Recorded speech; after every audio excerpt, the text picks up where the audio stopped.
د نېشنلیانو قاضي اعظم نېشنلیانو د پاکستان سره نوی محبت شروع کړی دی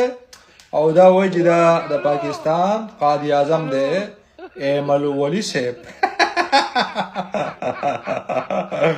او دغه نېشنلیانو به موږ ته وي چې باچا خان بابا قاضي اعظم له په قومي اسمبلی کې سپېړه ورکړې وه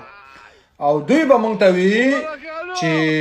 باچا خان د قوم لیډرو او قاضي اعظم د قوم لیډر نه و د سراړو مسلمان به ورته نه وي او باچا خان د قوم لیډرو او قاضي اعظم په موږ باندې انګریزانو مسلط کړی و دې نېشنلیانو به موږ ته دا تاریخ مارخ پړاوو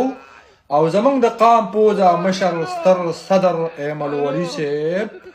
چې سینټ ته لاړو نو د پیل تقریر په قاضي اعظم باندې وکړه چې دا محب وطن او دا یو پاکستانی او دوی به موږ ته وي چې دا باچا خان قاضي اعظم له په قومي اسمبلی کې سپېړه ورکړې وه او قاضي اعظم خو سره مسلمان نه و او اوس وایي چې زمونږ دا ایمل ولی صاحب دا زمونږ قاضي اعظم دی نېشنلیانو د پاکستان سره نوی محبت شروع کړی او تاسو ته ډېر مبارک شي او دوی وایي چې عمران خان څه کړي دي دا د عمران خان د برکته تاسو د پاکستان سره مینه کوئ تاسو په پاکستان باندې تندر نه لګوئ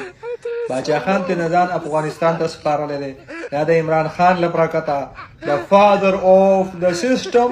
د کینګ آف د ورلد جناب عمران احمد خان نیازی